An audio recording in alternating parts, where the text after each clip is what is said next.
ಕನಕಪುರ ಕನಕಪುರ ತಾಲೂಕು ಕೋಡಿಹಳ್ಳಿ ಹೋಬಳಿ ಬಿಜ್ಜಹಳ್ಳಿ ಗ್ರಾಮದ bus stand ಸರ್ಕಲ್ನಲ್ಲಿ Shri Veeranjaneya ಸ್ವಾಮಿಯ ನೂತನ ದೇವಸ್ಥಾನ ಮತ್ತು ನೂತನ ವಿಗ್ರಹ ಉದ್ಘಾಟನೆ ಮಾಡಲಾಯಿತು. ಬೆಳಿಗ್ಗೆ ಹೋಮ, ಗಣಪತಿ ಆರಾಧನೆ, ಮಹಾಮಂಗಳಾರತಿ ನಂತರ ತೀರ್ಥಪ್ರಸಾದ ವಿನಿಯೋಗ ಏರ್ಪಡಿಸಲಾಗಿತ್ತು. ಗ್ರಾಮಸ್ಥರ ಕೋರಿಕೆ ಮೇರೆಗೆ ಡಿಸಿಎಂ ಡಿಕೆ ಶಿವಕುಮಾರ್ ಮತ್ತು ಮಾಜಿ ಸಂಸದರಾದ ಡಿಕೆ ಸುರೇಶ್ ರವರ ಸಂಪೂರ್ಣ ಸಹಕಾರದೊಂದಿಗೆ ದೇವಾಲಯ ನಿರ್ಮಿಸಿರುವುದಾಗಿ ಗ್ರಾಮಸ್ಥರು ತಿಳಿಸಿದರು.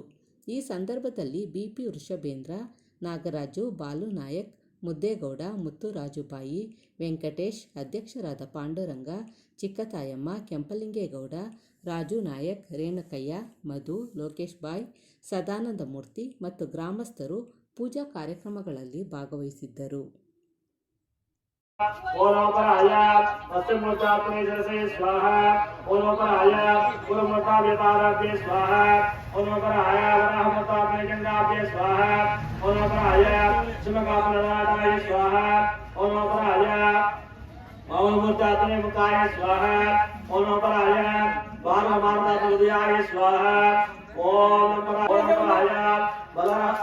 बलरामात्मनिर्दयाय स्वाहा।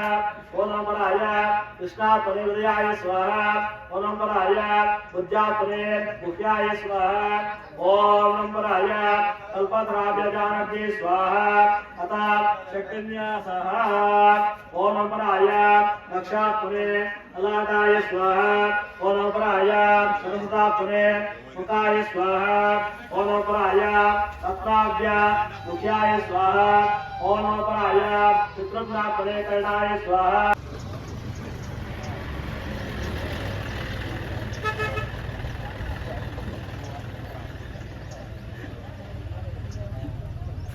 ಜೇಳಿ ಗ್ರಾಮದ ಆಂಜನೇಯ ಪ್ರತಿಷ್ಠಾಪನಾ ಕಾರ್ಯಕ್ರಮವನ್ನು ಹಮ್ಮಿಕೊಳ್ಳಲಾಗಿದೆ. ಸೋಮವಾರ 14/4/2025 ಬೆಳಗ್ಗೆ 10:30ಯಿಂದ 11 ಗಂಟೆ ಮಹಾಮಂಗಳಾರತಿ, 12 ಗಂಟೆಗೆ ಅನ್ನ ಸಂತರ್ಪಣೆ ಕಾರ್ಯಕ್ರಮವನ್ನು ಏರ್ಪಡಿಸಲಾಗಿದೆ. ಭಕ್ತಾದಿಗಳು ಹೆಚ್ಚಿನ ಸಂಖ್ಯೆಯಲ್ಲಿ ಬರಬೇಕೆಂದು ಕೇಳಿಕೊಳ್ಳುತ್ತೇವೆ. ಬಿಜ್ಜಳ್ಳಿನ ಗ್ರಾಮಸ್ಥರು. ಲೋಕಸಭಾ ಮಾಜಿ ಸದಸ್ಯರಾದ ಡಿಕೆ ಸುರೇಶ್ ಸಾಹೇಬರು ಈ ದೇವಸ್ಥಾನಕ್ಕೆ ಅನುದಾನವಾಗಿ ಹಣವನ್ನು ಕೊಟ್ಟಿರುತ್ತಾರೆ. ಈ ಕಾರ್ಯಕ್ರಮಕ್ಕೆ ಡಿಕೆ ಶಿವಕುಮಾರ್ ಅವರು, ಡಿಕೆ ಸುರೇಶ್ ಸಾಹೇಬರು ಹೆಚ್ಚಿನ ಅನುದಾನವನ್ನು ಕೊಟ್ಟಿರ್ತಾರೆ. ಅವರ ನೇತೃತ್ವದಲ್ಲಿ ಈ ಕಾರ್ಯಕ್ರಮ ನಡೆಯುತ್ತದೆ. ಡಿಕೆ ಶಿವಕುಮಾರ್, ಡಿಕೆ ಸೂರ್ಯವರು ಹೆಚ್ಚಿನ ಸಂಖ್ಯೆಯಲ್ಲಿ ಆಗಮಿಸಿ ದೇವಸ್ಥಾನಕ್ಕೆ ಅನುದಾನ ನೀಡಿ ಅಭಿವೃದ್ಧಿ ಮಾಡವ್ರೆ. ದಯವಿಟ್ಟು ಭಗವಂತ ಅವ್ರನ್ನ ಚೆಂದಾಗಿಟ್ಟಿರಲಿ ಅಂತ ಕೇಳ್ಕೊತಾ ಇದ್ದೀವಿ. ಏನು ಕಟ್ಟಿರೋದು ಭಕ್ತಾದಿಗಳು ಊರಿನವರು ಅಷ್ಟೋ ಇಷ್ಟೋ ಕೊಟ್ಟರು, ಏನೋ ಮಾಡಿದ್ದೀವಿ. ಈಗ ಅವ್ರು ಕೊಟ್ಟು ಬಸಿ ಇಂಪ್ರೂವ್ ಮಾಡವ್ರೆ ದೇವಸ್ಥಾನನ.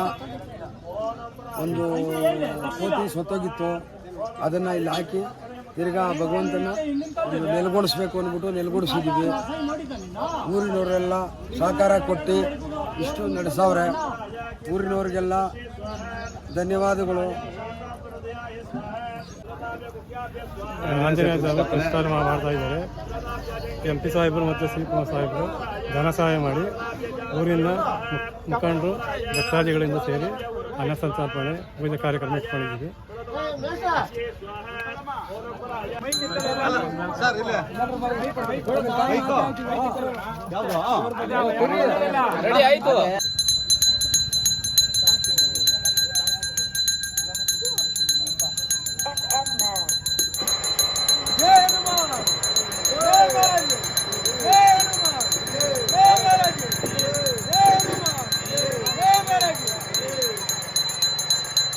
हरे ओम भगवतानाम आंजनेयाय विद्महे वायुपुत्राय धीमहि तन्नो हनुमान् प्रचोदयात् स्वाहा।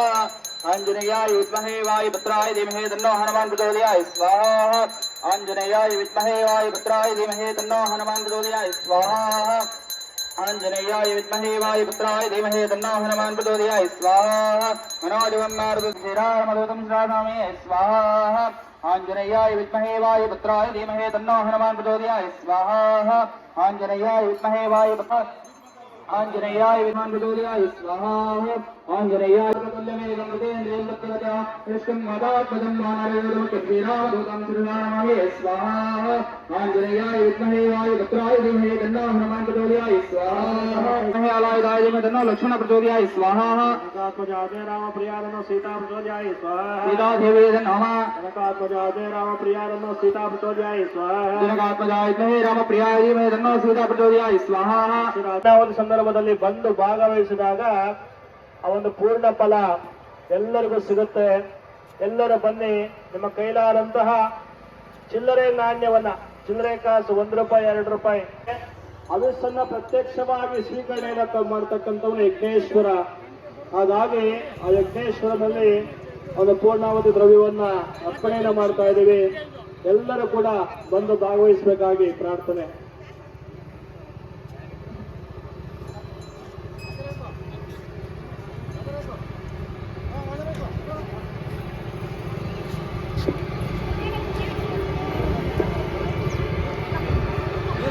ಮಾತ್ರ ಆಯ್ತು.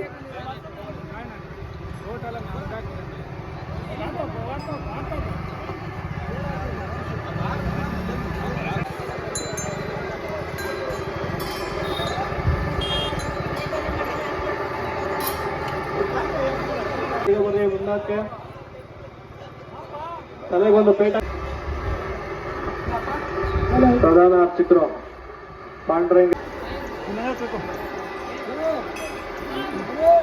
ಹರಿ ಓಂ ಶ್ರೀ ಗುರುಭ್ಯೋ ನಮಃ. ಓಂ ಭವಂತು ಪೀತಯೇ ಶ್ರೇಯೋರಭಿಸ್ರವಂತು ನಃ. ಓಂ ಶನ್ನೋ ಮಿತ್ರಶಂ ವರುಣಃ ಶನ್ನೋ ಭವತ್ಪರ್ಯಮಾ ಶನ್ನ ಇಂದ್ರೋ ಬೃಹಸ್ಪತಿಃ ಶನ್ನೋ ವಿಷ್ಣುರುರಕ್ರಮಃ. ನಮೋ ಬ್ರಹ್ಮಣೇ. ಎಲ್ಲರ ಈ ಕಡೆ ಬಂದ್ಬಿಡಿ, ಎಲ್ಲರ ಈ ಕಡೆ. ಏನೋ ಒಂದು ಪೂಜೆಯನ್ನು ಮಾಡಿದ್ದೇವೆ, ಆ ಒಂದು ಪೂಜೆಯ ಒಂದು ಪೂರ್ಣ ಫಲ, ಆ ಒಂದು ಪೂರ್ಣಾವತಿ ಅಂತ ಹೇಳ್ತೇವೆ. ನಾವು ಯಾವುದೇ ಒಂದು ಪೂಜೆ ಪುನಸ್ಕಾರ ಏನೇ ಮಾಡಿದ್ರು ಕೂಡ ನಾವು ಭಗವಂತನಿಗೆ ನೈವೇದ್ಯವನ್ನು ತೋರಿಸಬಹುದು, ಬಿಟ್ರೆ ಆ ನೈವೇದ್ಯವನ್ನು ಪ್ರತ್ಯಕ್ಷವಾಗಿ ಭಗವಂತನಿಗೆ ಬಡಿಸಕ್ಕಾಗೋದು ಬಂದು ಆ ಹೋಮದ ಕೈಂಕರ್ಯದಲ್ಲಿ ಮಾತ್ರ. ಆ ಭಗವಂತನಿಗೆ ಏನೇ ದ್ರವ್ಯವನ್ನು ಕೊಟ್ಟರು ಅಲ್ಲಿ ಬಂದು ಸ್ವೀಕರಣೆಯನ್ನು ಮಾಡ್ತಾನೆ. ಜೊತೆಗೆ ನಾವು ಯಾವ ಭಗವಂತನ ಒಂದು ಮಂತ್ರವನ್ನು ಉಚ್ಚಾರಣೆಯನ್ನು ಮಾಡಿ ಸ್ವಾಹಾಕಾರವನ್ನು ಕೊಡ್ತೀವೋ ಅದನ್ನ ಗಾಳಿಯ ರೂಪದಲ್ಲಿ, ವಾಯುವಿನ ರೂಪದಲ್ಲಿ ಆ ಭಗವಂತನಿಗೆ ತಲುಪಿಸುವ ಕಾರ್ಯವನ್ನ ಆ ಯಜ್ಞೇಶ್ವರ ಸ್ವಾಮಿ ಮಾಡ್ತಾನಂತೆ. ಹಾಗಾಗಿ ಎಲ್ಲರೂ ಕೂಡ ಭಕ್ತಿಯಿಂದ ಆ ಭಗವಂತನನ್ನ ಪ್ರಾರ್ಥನೆಯನ್ನ ಮಾಡ್ಕೊಳ್ಳಿ. ನಮ್ಮ ಮನಸ್ಸಾಭಿಷ್ಟ ಏನು ಸಂಕಲ್ಪಗಳಿದೆ ಎಲ್ಲ ಸಂಕಲ್ಪಗಳನ್ನ ಹೇಳ್ಕೊಳ್ಳಿ. ಈ ಗ್ರಾಮ ಅಭಿವೃದ್ಧಿಯಾಗಲಿ, ಗ್ರಾಮದ ಜನರ ಅಭಿವೃದ್ಧಿಯಾಗಲಿ, ನಿಮ್ಮ ಮಾಡ್ತಕ್ಕಂಥ ಕೆಲಸ ಕಾರ್ಯಗಳು, ನಿಮ್ಮ ಕೃಷಿ ಅಭಿವೃದ್ಧಿಯಾಗಲಿ, ಆಲಯ ಅಭಿವೃದ್ಧಿಯಾಗಲಿ ಅಂತ ಹೇಳಿ ಭಗವಂತನನ್ನ ಪ್ರಾರ್ಥನೆ ಮಾಡ್ಕೊಳ್ಳಿ. ಓಂ ಪೂರ್ಣಾವತೆ ಉತ್ತಮಂ ಜಹೋದೇ ಸರ್ವಂ ವೈ ಪೂರ್ಣಾವತೆ ಸರ್ವೇ ಪುನಾದೋಲಿಹಲೋ ವೈ ಪೂರ್ಣಾವತೆ ಸಪ್ತದೇ ಅಗ್ನಿ ಸವಿಲಲಿಕ್ವಾ ಸಪ್ತ ಋಷಯ ಸಪ್ತ ದುಯಾಣಿ ಆಕೃಣೇನ ಕೃಣೇನ ಸ್ವಾಹಾ. ಪೂರ್ಣಮದ ಪೂರ್ಣಮಿದಂ ಪೂರ್ಣಾವತೆ ಪೂರ್ಣಸ್ಯ ಪೂರ್ಣಮಾದಾಯ.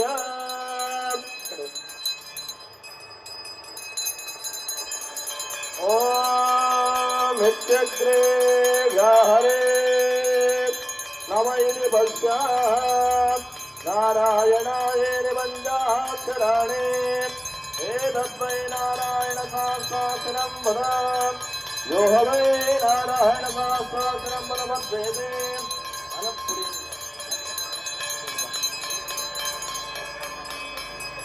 ಪೂರ್ಣಮದಂ ಪೂರ್ಣಮಿದಂ ಪೂರ್ಣಾವಧಿ ಪೂರ್ಣಸ್ಯ ಪೂರ್ಣಮಾದಾಯ.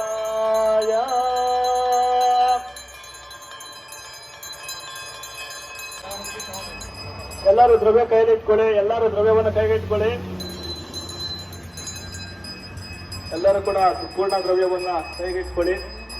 ಎಲ್ಲರೂ ಕೂಡ ನಾವು ಹೇಳಿದ ಮೇಲೆ ಆ ದ್ರವ್ಯವನ್ನ ಹೋಮದ ಒಳಗಡೆಗೆ ಅರ್ಪಣೆಯನ್ನು ಮಾಡಬೇಕು.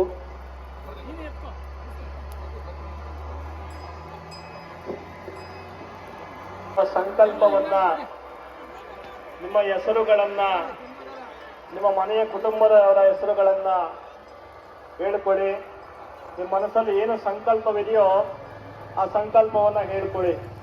ಅಂದರೆ ಆ ಯಜ್ಞೇಶ್ವರನಿಗೂ ನಮಗೂ ಭಗವಂತನಿಗೂ ನೇರವಾದ ಒಂದು ಸಂಪರ್ಕವನ್ನು ಕಲ್ಪಿಸ್ತಕ್ಕಂಥವನು ಆ ಒಂದು ಯಜ್ಞೇಶ್ವರ.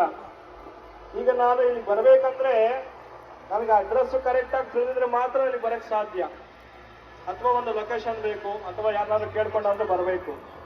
ಆ ರೀತಿಯಾಗಿ ನಿಮ್ಮ ಕೈಯಲ್ಲಿ ಕೊಟ್ಟಿರ್ತಕ್ಕಂಥದ್ದೆಲ್ಲವನ್ನು ಕೂಡ ಒಂದು ಲೆಟರ್ ಅನ್ನೋ ರೀತಿ, ಒಂದು ಪತ್ರ, ಆ ಪತ್ರದ ಮುಖಾಂತರವಾಗಿ ನಿಮ್ಮ ಹರಕೆ, ನಿಮ್ಮ ಸಂಕಲ್ಪ ಏನಿದೆಯೋ ಆ ಸಂಕಲ್ಪವನ್ನ ಆ ಭಗವಂತನ ಒಂದು ಪೋಸ್ಟ್ ಬಾಕ್ಸ್ ಅಲ್ಲಿ, ಆ ಒಂದು ಭಗವಂತನ ಒಂದು ಯಜ್ಞದಲ್ಲಿ ಅರ್ಪಣೆಯನ್ನು ಮಾಡ್ತಾ ಇದ್ದೀರಾ. ಹಾಗಾಗಿ ನೀವು ಮನಸಾವೇಶ ಏನು ಸಂಕಲ್ಪವಿದೆಯೋ ಆ ಸಂಕಲ್ಪವನ್ನು ಹೇಳ್ಕೊಳ್ಳಿ. ಹೇಳ್ಕೊಂಡು ಆ ದ್ರವ್ಯವನ್ನ ಅಲ್ಲಿ ಅರ್ಪಣೆಯನ್ನು ಮಾಡಿದಾಗ ಭಕ್ತಿಯಿಂದ ಅರ್ಪಣೆಯನ್ನು ಮಾಡಿದ್ರೆ ಆ ಭಗವಂತ ಒಂದು ಮುಕ್ತಿಯನ್ನ ಕೊಡ್ತಾನಂತ. ಯಾಕೆಂದ್ರೆ ಆ ಯಜ್ಞೇಶ್ವರ ನಮಗೂ ಯಾವ ಅವಿನಾವ ಸಂಬಂಧ ಯಾವ ರೀತಿಯಪ್ಪ ಅಂತಂದ್ರೆ, ಹಿಂದೆ ಎಲ್ಲ ಒಂದು ಗ್ರಾಮದಿಂದ ಒಂದು ಗ್ರಾಮಕ್ಕೋ ರಾಜ್ಯಕ್ಕೋ ಏನಾದ್ರು ಸಂದೇಶವನ್ನು ಕಳಿಸ್ಬೇಕಾದ್ರೆ ಪೂರ್ವದಲ್ಲಿ ಹೋದಾಗ ಪಾರಿವಾಳನ ಗಿಳಿ ಕಾಗದವನ್ನು ಕಟ್ಟಿ ಹಾರಿ ಬಿಡ್ತಾ ಇದ್ರು. ಇನ್ನು ಸ್ವಲ್ಪ ಮುಂದೆ ಬಂದಾಗ ತೋಟಿ ತಳವಾರ ಅಂತ ನಾವು ನೇಮಿಸ್ಕೊಂಡ್ವಿ. ಮುಂದೆ ಪೋಸ್ಟ್ ಮ್ಯಾನ್ ಬಂತು, ಆಮೇಲೆ ಕಾಯಿನ್ ಬಾಕ್ಸ್ ಬಂತು. ಈಗ ಆಧುನಿಕತೆ ಹೆಚ್ಚಾಗಿ ಮೊಬೈಲ್ ಇದೆ. ಈಗ ಬೇಗ ಎಲ್ಲಿಂದ ಅಲ್ಲಿಗೆ ಬೇಕಾದ್ರೆ ಮೆಸೇಜ್ ಅನ್ನು ಕಳಿಸ್ಬಿಡ್ತೀವಿ. ಆ ರೀತಿಯಾಗಿ ಇಲ್ಲೂ ಅಷ್ಟೇ ಆ ಭಗವಂತನಿಗೆ ನಿಮ್ಮ ಸಂಕಲ್ಪವನ್ನು ಕಳಿಸ್ತಾ ಇದ್ದೀವಿ ಅಂತ ಹೇಳಿ, ನಿಮ್ಮ ಏನು ಅನ್ಕೊಂಡಿದ್ದೀರಾ ಆ ಸಂಕಲ್ಪವನ್ನು ಮುಂದಿನ ಇನ್ನೊಂದು ದಿನದಲ್ಲಿ ಆ ಒಂದು ಕಾರ್ಯ ಅಭಿವೃದ್ಧಿಯಾಗಿರ್ಬೇಕು, ನೀವು ಅಂದ್ಕೊಂಡಿರ್ತಕ್ಕಂಥ ಕೆಲಸ ಸಕ್ಸಸ್ ಆಗಬೇಕು. ಆ ರೀತಿಯಾಗಿ ಭಗವಂತನ ಅನುಗ್ರಹವನ್ನು ಮಾಡಲಿ ಅಂತ ಹೇಳಿ ನಿರ್ಣಯ ಮಾಡ್ಕೊಳ್ಳಿ. ಏಕೆಂದ್ರೆ ಈ ಮನುಷ್ಯ 100 ವರ್ಷ ಬದುಕಿಬಿಟ್ರೆ ದಿನದ 24 ಗಂಟೆ ತಗೊಂಡ್ರೆ ಅರ್ಧ ದಿನ 12 ಅವರು ಹಗಲು, 12 ಅವರು ರಾತ್ರಿ ಆಗಿರುತ್ತೆ. ಅದರಲ್ಲಿ 12 ಅವರನ್ನು ತೆಗೆದು ಬಿಟ್ರೆ 100ರಲ್ಲಿ 50 ವರ್ಷ ಉಳಿಯುತ್ತೆ ಅಲ್ವಾ? 50 ವರ್ಷದಲ್ಲಿ 10 ವರ್ಷ ಬಾಲ್ಯ, 10 ವರ್ಷ ಯೌವನ, ಇನ್ನು 20 ವರ್ಷ ತಂದೆ ತಾಯಿ ಅಪ್ಪ ಅಮ್ಮ ಹೆಂಡತಿ ಮಕ್ಕಳನ್ನೆಲ್ಲ ಮುಗಿಸ್ಬಿಟ್ಟಿರ್ತೇವಂತೆ. ಕೊನೆಗೊಳಿದ 10 ವರ್ಷದಲ್ಲಿ 5 ವರ್ಷಗಳ ಕಾಲ ಯಾವುದೋ ಫಂಕ್ಷನ್ ಕೆಲಸ ಅನ್ನೋದ್ರಲ್ಲಿ 5 ವರ್ಷ ಮುಗಿಸ್ಬಿಡ್ತೀವಂತೆ. ಕೊನೆಗೊಳಿದ 5 ವರ್ಷದಲ್ಲಿ 2 ವರ್ಷ ಬರೀ ಮಾತಲ್ಲೇ ಮುಗಿಸ್ಬಿಟ್ಟಿರ್ತೀವಂತೆ. ಬಲೇನ ಭಗವತೋ ವೀರ್ಯೇಣ ಭಗವತ ತೇಜಸ ಭಗವಾನ್ ಪವಿತ್ರ ವಾಸುದೇವಂ ಪವಿತ್ರಂ ತತ್ಪಾದೋದಕ ಪವಿತ್ರಂ ಸರ್ವಂ ಶ್ರೀ ಯಜ್ಞ ಸಂರಕ್ಷಕ ಯಜ್ಞನಾರಾಯಣ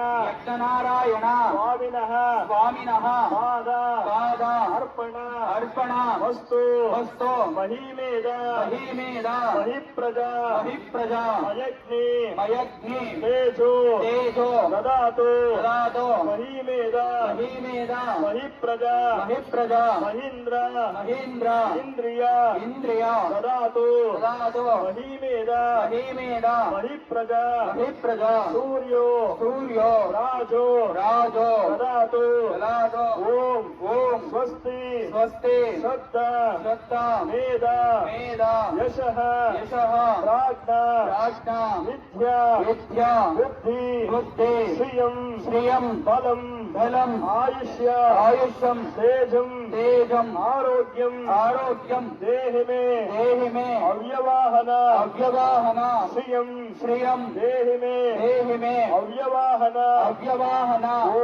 ಓಂ ನಮಸ್ತೆ ಕಾರ್ಯಪಥ್ಯಾಯ ನಮಸ್ತೆ ದಕ್ಷಿಣಾಗ್ನಯೇ ನಮಃ ಅಹವನೀಯಾಯ ಮಹೋವೇದ್ಯೆ ನಮೋ ನಮಃ ಪಾಂಡದ್ವಯೋಪಾಧ್ಯಾಯ ಕರ್ಮ ಬ್ರಹ್ಮ ಸ್ವರೂಪಿಣಿ ವರ್ಗಾಪವರ್ಗ ರೂಪಾಯ ಯಜ್ಞೇಶ್ವರಾಯ ನಮೋ ನಮಃ ಸರ್ವಂ ಶ್ರೀ ಯಜ್ಞನಾರಾಯಣ ದೇವತ ಪಾದ ಅರ್ಪಣ ಅಸ್ತು. ಎಲ್ಲರೂ ಆಂಜನೇಯ ಇದೀಗ ಕಳಶ ವಿಸರ್ಜನೆ ಆಗುತ್ತೆ. ಆ ಕಳಶಗಳನ್ನ ದೇವಸ್ಥಾನದ ಈಗ ನನ್ನ ಹೆಸರು ಬಿಜ್ಜಳ್ಳಿ ರೇಣುಕಯ್ಯ ಅಂತೇಳಿ. ನಮ್ಮ ಗ್ರಾಮದಲ್ಲಿ ಆಂಜನೇಯ ದೇವಸ್ಥಾನ ಇರಲಿಲ್ಲ.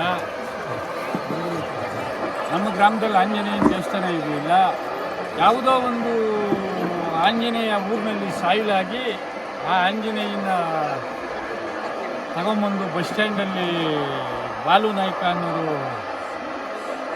ಇದನ್ನು ಸಂಸ್ಕಾರ ಮಾಡಿ ದಿವಸ ಮಾಡಿ ಇಲ್ಲೇ ಒಂದು ಚಿಕ್ಕದಾಗಿ ಸುಮ್ಮನೆ ಐಕ್ಳುಗಳು ಆಡಾಡೋ ಥರ ಒಂದು ಅರ್ಧ ಅಂಕಣ ದೇವಸ್ಥಾನನ ಕಟ್ಕೊಂಡು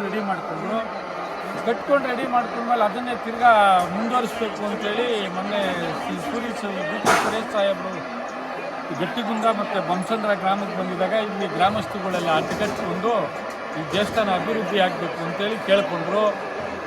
ಆವಾಗ ಡಿ.ಕೆ. ಸುರೇಶ್ ಸಾಹೇಬರು ಇದಕ್ಕೆ ಏನೇನು ಬೇಕು ಎಲ್ಲ ಪಟ್ಟಿ ಹಾಕ್ಕೊಂಬನ್ನಿ ಅಂತೇಳಿ ಗ್ರಾಮಸ್ಥರುಗಳ ಜೊತೆಲಿ ಹೇಳಿದರು. ಅದ್ರ ಪ್ರಕಾರ ಪಟ್ಟಿ ಹಾಕ್ಕೊಂಡು ತಗೊಂಡೋಗ್ಲಾಗಿ ಆ ಪಟ್ಟಿನ ತೋರಿಸ್ತೆಗೆ ಧಾರಾಳವಾಗಿ ಅವರು ಧನ ಸಹಾಯ ಮಾಡಲಾಗಿ ಮತ್ತು ಇಲ್ಲಿ ನಮ್ಮ ಗ್ರಾಮದಲ್ಲಿ ಪುರಾತನ ಕಾಲದಿಂದಲೂ ಆಂಜನೇಯನ ಭಕ್ತರಾದಂಥ ನರಸಯ್ಯನವರು ಅಂತೇಳಿ ತೃಪ್ತಿ ವೆಂಕಟರಮಣ ಸ್ವಾಮಿಗೆ ಭಾಳ ಆಪ್ತವಾದವರು. ಆಂಜನೇಯನ ಭಾಳ ಭಕ್ತಿಯಾದಂಥ ಕುಟುಂಬ ಅದು. ಆ ಕುಟುಂಬದವರು ಕೂಡ ಇಲ್ಲಿ ಆಂಜನೇಯನ ಪ್ರತಿಷ್ಠಾಪನೆ ಮಾಡಬೇಕು, ನಾನು ದೇವಸ್ಥಾನ ಪೂಜೆ ಮಾಡ್ಕೊಂಡು ಹೋಗ್ತೀನಿ ಅಂತೇಳಿ ಪಾಂಡು ಅನ್ನೋರು ಮತ್ತು ಅವ್ರ ಮಗ ಹರೀಶ್ ಅನ್ನೋರು ದೇವಸ್ಥಾನ ಪ್ರತಿಷ್ಠಾಪನೆ ಮಾಡೋಣ, ನಾನು ಪೂಜೆ ಮಾಡ್ಕೊಂಡು ಕಾಪಾಡ್ಕೊಂಡು ಹೋಗ್ತೀನಿ ಅಂತೇಳಿ ಅವ್ರು ವಾಗ್ದಾನ ಕೊಟ್ಟಿದ್ದಕ್ಕೆ ಸಾಹೇಬರು ಕೂಡ ಸಹಕಾರ ಮಾಡೋದಕ್ಕೆ ಇವತ್ತು ದೇವಸ್ಥಾನನ ಉದ್ಘಾಟನೆ ಮಾಡಿ ಆಂಜನೇಯನ ಪ್ರತಿಷ್ಠಾಪನೆ ಮಾಡಿ 1000 ಜನಕ್ಕೆ ಅನ್ನದಾಸೋಹದ ವ್ಯವಸ್ಥೆ ಮಾಡಿ, ಪ್ರಸಾದದ ವ್ಯವಸ್ಥೆ ಮಾಡಿ ತಾವುಗಳೆಲ್ಲ ಇಲ್ಲಿ ಬರೋದಕ್ಕೆ ಅವಕಾಶ ಆಗದೆ. ಇದರಿಂದ ನಮ್ಮ ಗ್ರಾಮಕ್ಕೆ, ನಮ್ಮ ಪಂಚಾಯಿತಿಗೆ, ನಮ್ಮ ನಾಡಿಗೆ ಒಳ್ಳೆಯದಾಗಲಿ ಅಂತೇಳಿ ಕೇಳ್ಕೊತಾ ಇದ್ದೀವಿ. ಸಾರ್ವಜನಿಕರು ಪ್ರತಿಯೊಬ್ಬರು ಇದಕ್ಕೆ ಭಾಗಿಯಾಗಿ ಪ್ರಸಾದ ವಿನಿಯೋಗ ಮಾಡ್ಕೊಂಡು ಹೋಗಬೇಕು ಅಂತ ಕೇಳ್ಕೊತೀವಿ. ಕುಮಾರಸ್ವಾಮಿ ಅಂತೇಳಿ ವಿಧಿನ ಸಂಕಲ್ಪಿತಾರೀತ್ಯವಾಗಿ 2 ದಿನಗಳ ಮಟ್ಟಿಗೆ ಈ ದಿನ ಈ ಒಂದು ಗ್ರಾಮದಲ್ಲಿ, ಬಿಜ್ಜಳ್ಳಿಯ ಗ್ರಾಮದಲ್ಲಿ ಭಗವತ್ ಪ್ರೇರಣೆಯಿಂದಾಗಿ ಶ್ರೀ ವೀರಾಂಜನೇಯ ಸ್ವಾಮಿಯ ಸ್ಥಿರಬಿಂಬ ಪ್ರತಿಷ್ಠಾಪನಾ ಮಹೋತ್ಸವದ ಪೂಜಾ ಕೈಂಕರ್ಯಗಳು ನೆರವೇರ್ತಾ ಇದೆ. ನಿನ್ನೆ ಸಂಜೆಯಿಂದಲೂ ಕೂಡ ಈ ಕಾರ್ಯಕ್ರಮ ನೆರವೇರ್ತಾ ಇದೆ. ನಿನ್ನೆ ಸಂಜೆ ಒಂದು ಗೋಧೂಳಿ ಸಮಯದಲ್ಲಿ ಪ್ರಥಮವಾಗಿ ಒಂದು ಗಂಗೆ ಪೂಜೆಯೊಂದಿಗೆ, ಗೋಪೂಜೆಯೊಂದಿಗೆ, ವಿಶ್ವಕ್ಸೇನ ಮಹಾಗಣಪತಿ ಆರಾಧನೆ, ಅಂಕುರಾರ್ಪಣ, ಮೃತ್ಸಂಗ್ರಹಣ, ಶುದ್ಧಿ ಪುಣ್ಯಾಹದೊಂದಿಗೆ ಕಾರ್ಯಕ್ರಮಗಳು ಪ್ರಾರಂಭವಾಗಿ ನಿನ್ನೆ ಸಂಜೆ ವಾಸ್ತು ರಾಕ್ಷೋಗ್ನ ಹೋಮ, ಗ್ರಾಮಾದಿ ದೇವತೆಗಳ ಹೋಮಗಳು ಮುಗಿದು ಇಂದು ಬೆಳಗ್ಗೆ ಬ್ರಾಹ್ಮಿ ಮುಹೂರ್ತದ ಸಂದರ್ಭದಲ್ಲಿ ಒಂದು 5 ರಿಂದ 6 ಗಂಟೆಯ ಒಂದು ಸಂದರ್ಭದಲ್ಲಿ ಆ ಸ್ವಾಮಿಯ ಸ್ಥಿರಬಿಂಬ ಪ್ರತಿಷ್ಠಾಪನೆಯಾಗಿದೆ. ನೋಡ್ಬೋದು, ಸ್ವಾಮಿಯ ಸ್ಥಿರಬಿಂಬ ಪ್ರತಿಷ್ಠಾಪನೆ ನಂತರವಾಗಿ ಪ್ರಧಾನ ಕಳಶಾರಾಧನೆಗಳೊಂದಿಗೆ, ಪರಿವಾರ ದೇವತೆಗಳ ಆರಾಧನೆಯೊಂದಿಗೆ ಹೋಮ ಹವನ ಕಾರ್ಯಕ್ರಮಗಳೆಲ್ಲ ಪೂರ್ಣವಾಗಿ ಮುಗಿದು ಇದೀಗ ತಾನೇ ಪೂರ್ಣಾವತಿ ಆಗಿದೆ. ಈಗ ಆ ಕಲಶಗಳನ್ನು ಹೊತ್ತು ಆಲಯದ ಪ್ರದಕ್ಷಿಣೆಯೊಂದಿಗೆ ವಿಶೇಷವಾಗಿ ಆ ಸ್ವಾಮಿಗೆ ಕುಂಭಾಭಿಷೇಕ, ವಿಶೇಷ ಒಂದು ಪುಷ್ಪಗಳ ಅಲಂಕಾರದೊಂದಿಗೆ ಆ ಸ್ವಾಮಿಗೆ ಮಹಾಮಂಗಳಾರತಿ ತೀರ್ಥ ಪ್ರಸಾದ ವಿನಿಯೋಗ.